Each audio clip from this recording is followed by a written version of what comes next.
آپ مجھ سے پیار نہیں کرتے، میں خوبصورت نہیں ہوں نا؟ میری بیوی روز رات کو نیند سے مجھے اٹھا کر مجھ سے یہ سوال کرتی۔ ہماری شادی کو 1 مہینہ ہونے والا تھا۔ کوئی دن ایسا نہ گیا جس دن اس نے مجھ سے یہ سوال نہ کیا ہو۔ میرا نام نعمان ہے، میں سعودی عربیہ میں جاب کرتا ہوں اور شادی کے سلسلے میں 1 مہینہ پہلے لاہور آیا تھا۔ میرے امی ابو نے میرا رشتہ میری پھپھو کی بیٹی سے کر دیا۔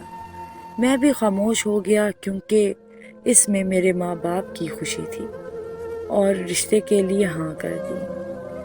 میں بہت خوبصورت اور نوجوان تھا، لیکن میری پھپھو کی بیٹی اتنی خوبصورت نہ تھی۔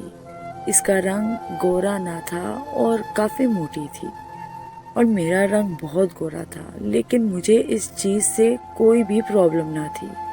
میں نے اپنی بیوی کو 1000 دفعہ سمجھایا کہ اگر مجھے ایسا کوئی بھی مسئلہ ہوتا تو میں تم سے شادی ہی نہ کرتا۔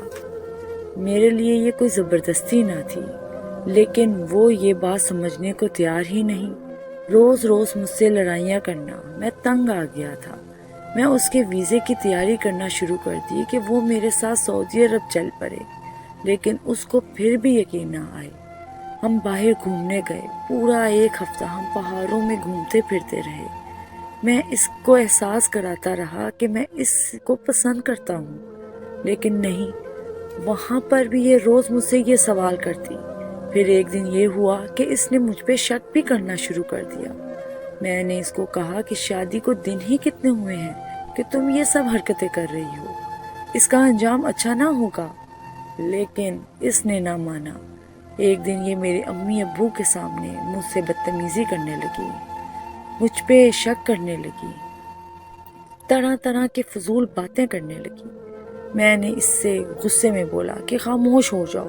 یہ خاموش نہ ہوئی اور اس نے بے دھڑک سے کہہ دیا کہ میں تھوکتی ہوں تم پر۔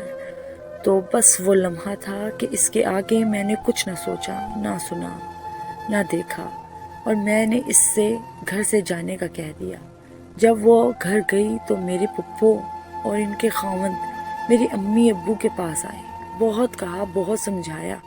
میرے ماں باپ میرے پاس آئے، مجھے بہت کہا، بہت سمجھایا کہ اسے معاف کر دوں، وہ آئندہ ایسی غلطی نہیں کرے گی، لیکن نہیں، میرے لیے وہ آخری لمحہ تھا، کیونکہ جس عورت نے میری 1 مہینے میں 1 دن بھی عزت نہ کی، اس نے آگے زندگی میں کبھی بھی میری نہ کرنی تھی عزت۔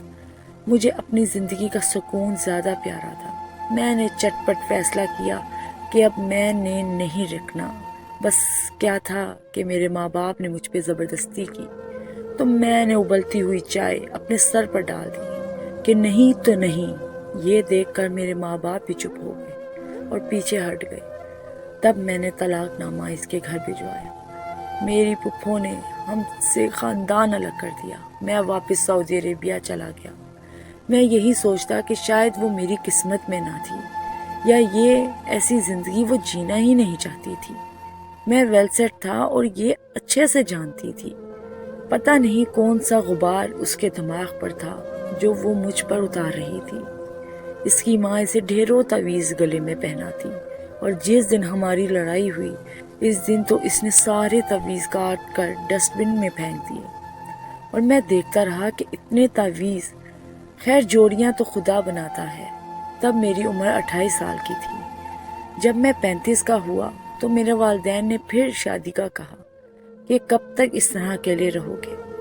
تب میری خالہ نے میرے اپنے سسرال میں گاؤں سے میرے لیے ایک پسند کی مجھے ساتھ گاؤں لے کر گئی۔ کچھ دن تک میں اسے آبزرو کرتا رہا، اس کی عادات دیکھتا رہا، لیکن وہ بہت اچھی تھی۔ یہ سب دیکھ کر میں نے اپنی خالہ سے ہاں کر دی، اور پھر ایک ہفتے کے اندر ہی ہم نے نکاح کی اور اسے لاہور لے اور پھر اس کا ویزا نکلوا کے سعودیہ لے گئے۔ آج ہماری شادی کو 10 سال ہو چکے ہیں۔ میری 3 بیٹیاں ہیں اور میں ان کے ساتھ بہت خوش ہوں۔ 10 سال سال تک ہماری ان لوگوں سے ناراضگی رہی، لیکن جب اس کا بھی رشتہ ہو گیا، اس کے بھی بال بچے ہو گئے، تو میری پھپھو نے اپنی بیٹی کی غلطی مانی اور ہم سے صلح کا ہاتھ بڑھایا۔ ہمارا دل تو پہلے ہی صاف تھا، کیونکہ وہ لڑکی کے ماں باپ تھے، ایک بیٹی کے ماں باپ تھے، تو ہم تو پہلے بھی ان کو مناتے رہے، لیکن اب سب کے دل صاف ہو گئے اور سب مل کر رہنے لگے۔ یہ ہے میری کہانی۔